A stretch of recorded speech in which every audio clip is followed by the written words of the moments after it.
श्री हरि नेमिशरण्य में ब्रह्म सत्र नेमे से निमिष क्षेत्रे ऋषया स्वंकादया सत्रम स्वर्गाय लोकाय सेस्त समासता।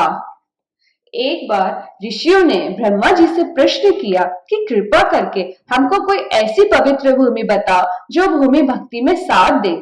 हमें सर्वकाल भक्ति करने की इच्छा है। भोग भूमि में काम के परमाणु घूमते हैं।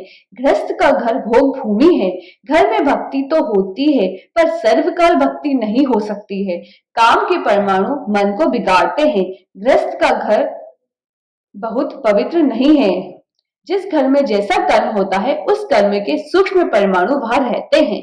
काम के परमाणु मन को बिगाड़ते हैं। सर्वकाल भक्ति करने की इच्छा है। ऐसी कोई पवित्र भूमि बताओ जो भूमि भक्ति में साथ दे।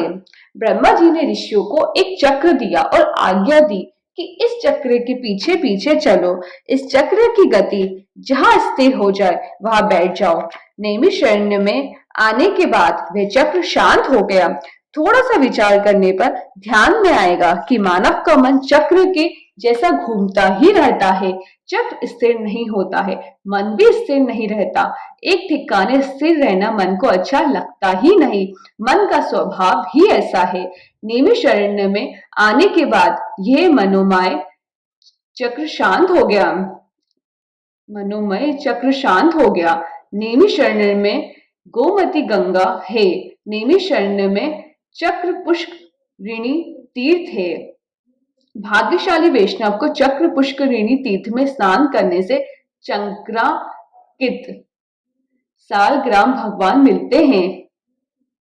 चक्रांकित सालग्राम वहां से प्रकट होते हैं। पवित्र भूमि नैमिषारण्य में ऋषियों ने ब्रह्म सत्र किया है। यज्ञ और सत्र में अंतर है। जहाँ एक ही यजमान होता है उसका नाम यज्ञ है। जहाँ सभी यजमान है वह सत्र है। भागवत की कथा ज्ञान सत्र है। सत्रम स्वर्गाय लोकाय सेस्त सम्मासता स्वर्गीयते इत्री स्वर्गाय विष्णु सत्राय इति लोकाय।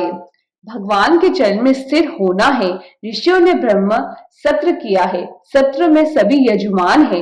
यज्ञ में एक ही यजमान होता है। यज्ञ में एक ही यजमान को यज्ञ का 16 आने फल मिलता है। सत्र में सभी को समान फल मिलता है। जहाँ फल में विषमता है उसको यज्ञ कहते हैं। जहाँ फल में समता है उसको सत्र कहते हैं। भागवत की कथा यज्ञ नहीं है। भागवत की कथा ज्ञान सत्र है।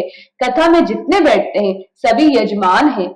कोई वैष्णव बहुत गरीब हो उसको एक पैसा भी देने की जरूरत नहीं है।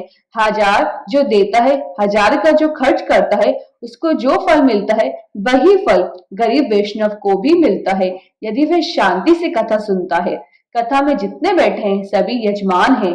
सत्रम स्वर्गाय लोकाय सेस्त समासता।